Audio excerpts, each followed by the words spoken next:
हम आपके लिए लाए हैं एक नई कहानी। आपको अच्छा लगेगा तो चलें, शुरू करती है। अरे यार, रमेश के ढाबे पर ही जा रहे हैं लोग। मेरे यहाँ तो कोई आ ही नहीं रहा है। सुरेश रमेश से जलता था। रमेश अच्छा खाना बनाता था, उसका ढाबा अच्छा चलता था। वो अच्छे दिल का भी था, गरीब लोगों को मुफ्त में खाना खिलाता था। रमेश और सुरेश के पिता नदी किनारे एक ढाबा चलाते थे। रमेश बचपन से ही अच्छे दिल का था और सुरेश बचपन से ही रमेश से चलता था। दोनों भाइयों के बीच में कभी नहीं बनी। दोनों बड़े हुए और एक दिन उनके पिता इस दुनिया को छोड़कर चले गए। उस दिन रमेश ने सुरेश से कहा, भाई, बाबा का सपना था कि हम दोनों एक साथ मिलजुल कर रहें। अब से हम दोनों एक साथ बाबा का ढाबा चलाएंगे। लेकिन ये भाईचारे वाली बातें सुरेश को कहाँ पचने वाली थी। उसने कहा, नहीं, मुझे तेरे साथ ढाबा नहीं चलाना। ढाबे के दो हिस्से होंगे, तू तेरा देख ले और मैं मेरा देख लूंगा, समझा? रमेश ने और बात नहीं बढ़ाया। ढाबे के दो हिस्से किए गए। एक हिस्सा रमेश ने लिया और दूसरा हिस्सा सुरेश के पास चला गया। रमेश ने एक नाव खरीदी। मैं हर रोज नाव लेकर नदी से मछली पकड़ने जाऊंगा और अपने ग्राहकों को ताजी मछली खिलाऊंगा। रमेश ने चिंटू को काम पर रखा और सुरेश ने बिट्टू को। बिट्टू ने सुरेश से कहा, उस्ताद, क्या कर रहे हो? आपके बड़े भैया नाव लेकर नदी से मछली पकड़ने जा रहे हैं, ग्राहकों को ताजी मछली खिलाने के लिए। आपको भी जाना चाहिए। चुप कर, मुझे ज्ञान झाड़ने की जरूरत नहीं है, समझा? कौन इतना काम करेगा? मैंने मछली वालों से बात कर ली है, वो मुझे हर शाम को मछली देकर जाएगा। हर शाम? इसका मतलब दिन में जो मछली नहीं बिकेंगे वो आप खरीदेंगे, और वो मछली खराब निकली तो क्या हुआ है? कम दाम में तो मिलेगा, उसे अच्छे से तेल में तल के बनाने से दुर्गंध नहीं आएगी। चल भाग यहाँ से, अब मुझे सोने दे। बिट्टू समझ गया कि सुरेश का ढाबा चलने वाला नहीं है। उधर रमेश चिंटू को साथ लेकर ताजी मछली पकड़कर वो दोनों ढाबे पर लौट आए। चिंटू, आज ताजी अच्छी मछली पकड़ में आई है, चल जल्द से जल्द खाना बनाते हैं। 10 बजते ही लोग खाने आ जाएंगे। हाँ रमेश भैया, मछलियों को साफ करता हूँ। अच्छे से साफ करना, और कोई मरी हुई मछली मिले तो उसे फेंक देना। ग्राहकों को खराब चीजें नहीं खिलाऊंगा मैं, बाबा ने यही सिखाया है मुझे।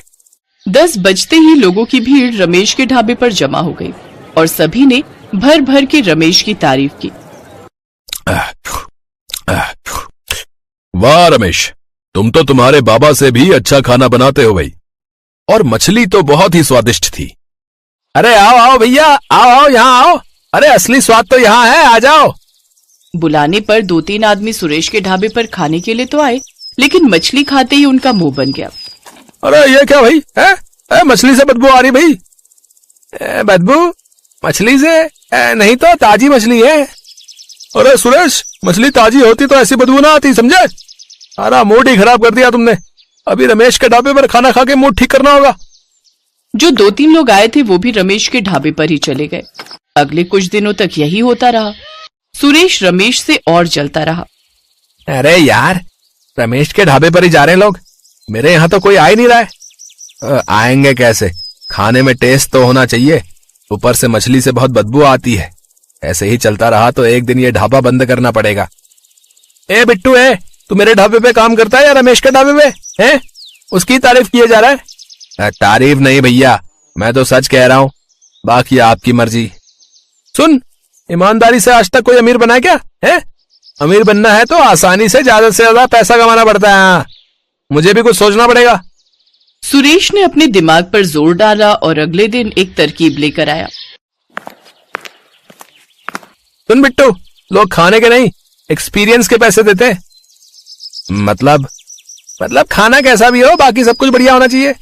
इसीलिए मैं नदी के अंदर ढाबा बनाऊंगा। कांच का ढाबा। नदी के नीचे कांच का ढाबा? और उससे क्या होगा? उससे लोग खाते खाते नदी की मछलियां तैरते हुए देखेंगे। खाने पे किसी का ध्यान ही नहीं रहेगा, और मैं 4-5 गुना ज्यादा पैसे भी ले सकूंगा लोगों से, समझे? बिट्टू को ये आइडिया अच्छा नहीं लगा। उसने मन ही मन सोचा, पता नहीं ये क्या कर रहे हैं, इसमें कितना रिस्क है। कांच टूट गया तो लोगों का क्या होगा? फिर तो मुझे भी जेल जाना पड़ेगा। लेकिन बिट्टू के पास और कोई काम नहीं था, इसीलिए उसने कुछ नहीं कहा। सुरेश ने नदी के नीचे ढाबा बनाने के लिए अपना घर गिरवी रख दिया और रातों रात अच्छे कारीगर लाकर नदी के नीचे खुदाई करके कांच का ढाबा बना डाला। ये करते हुए उसके बहुत सारे पैसे खर्च हो गए। ये कुछ नया था, इसीलिए लोग उस ढाबे पर जाने भी लगे। ये क्या सुरेश, मछली भात 400 रुपए? ये तो खुलेआम डकैती है भाई।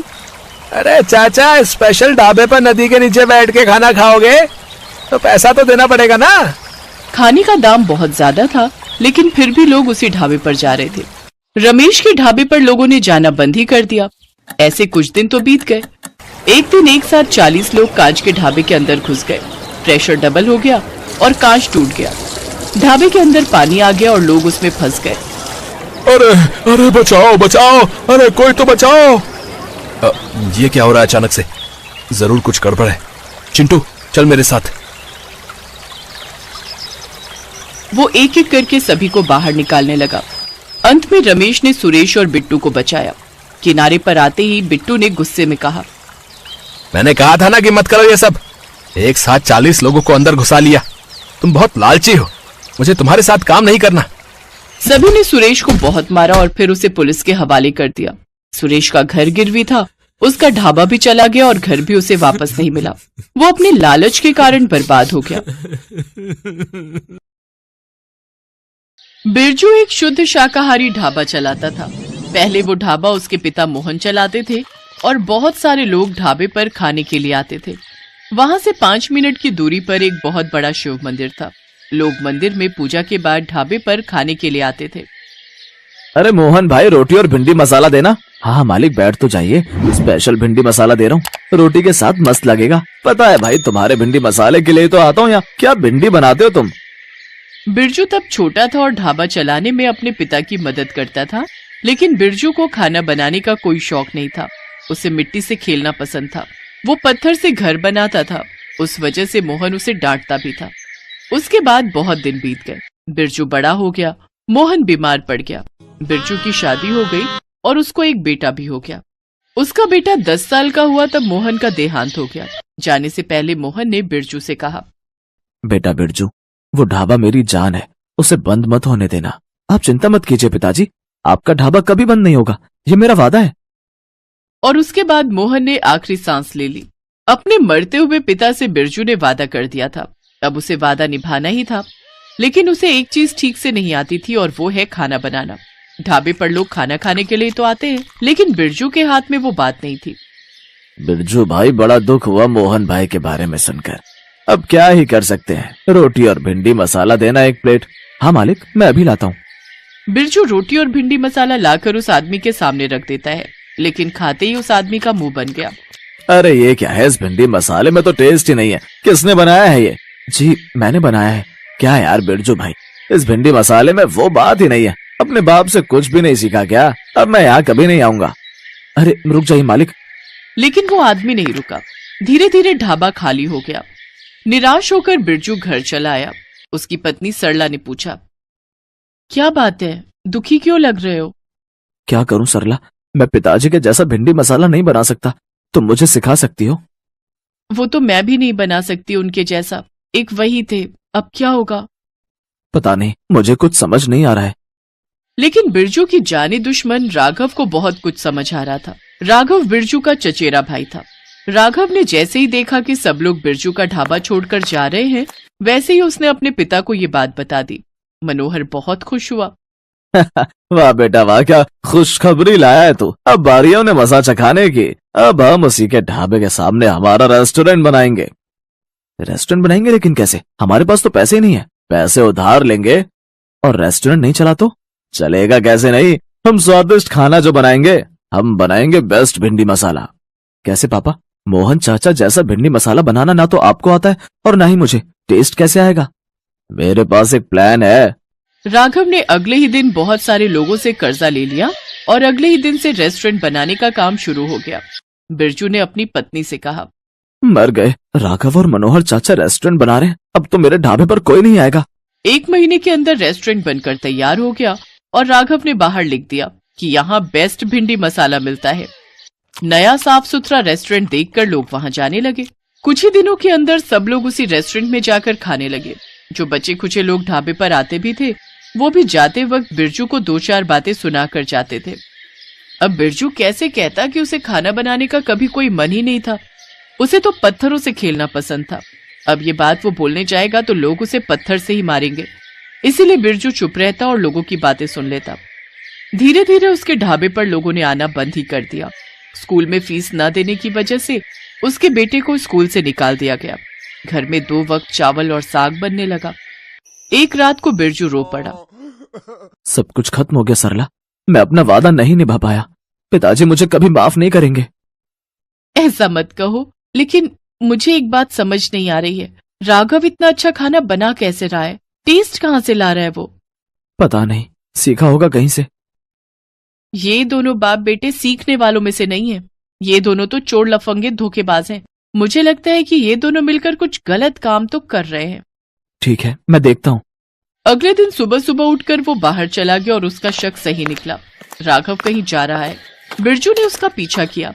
राघव चुपके चुपके कसाई के पास गया और मटन की चर्बी खरीदी। मैंने सही पकड़ा था। बिरजू ने अपने मोबाइल पर पिक्चर उठा ली। उधर सरला की तबीयत खराब हो गई तो उसके बेटे मुन्ना ने कहा, माँ, आज मैं आपके लिए खाना बनाऊं? हाँ बेटा, कोशिश कर। मेरी तबीयत बहुत खराब है। मुन्ना रसोई गया और सामने भिंडी पड़ी थी। मुन्ना ने भिंडी मसाला बनाया। उधर मटन चर्बी वाली पिक्चर निकालकर बिरजू ने रेस्टोरेंट के बाहर चिपका दी। लोगों ने देखा और वो सब गुस्से से लाल हो गए। लोगों ने मनोहर और राघव को बहुत मारा और फिर उसे पुलिस के हवाले कर दिया। बिरजू खुश होकर घर लौटा और सरला को सब कुछ कहा। बहुत अच्छी बात है, लेकिन अब क्या होगा? हमारा ढाबा भी कैसे चलेगा? लीजिए भिंडी मसाला खाइए, मैंने बनाया है। बिरजू और सरला ने भिंडी मसाला खाया और उन दोनों की बोलती बंद हो गई। मुन्ना बेटा, तू तो बिल्कुल अपने दादाजी जैसा भिंडी मसाला बनाता है। सच? हाँ बेटा, तुझे तेरे दादाजी का टैलेंट मिला है। मुझे आज खाना बनाकर बहुत अच्छा लगा। मैं खाना ही बनाना चाहता हूँ। वाह बेटा, रुक जा, मुझे एक आइडिया आया है। मैं पत्थरों को भिंडी के शेप में काटकर हरा रंग करता हूँ और उन भिंडियों से ढाबा बनाता हूँ। लोगों को देखकर ही लगेगा कि ये शुद्ध शाकाहारी ढाबा है। वाह पापा, हम दोनों बाप बेटा मिलकर भिंडी ढाबा चलाएंगे। और फिर क्या था? बिरजू ने पत्थर की भिंडियों से ढाबा बनाया और ढाबा चल पड़ा। मुन्ना खाना बनाने लगा और बिरजू बाकी काम संभालने लगा। ऐसे ही बाप बेटा मिलकर मोहन का भिंडी ढाबा चलाने लगे और खुशी खुशी रहने लगे।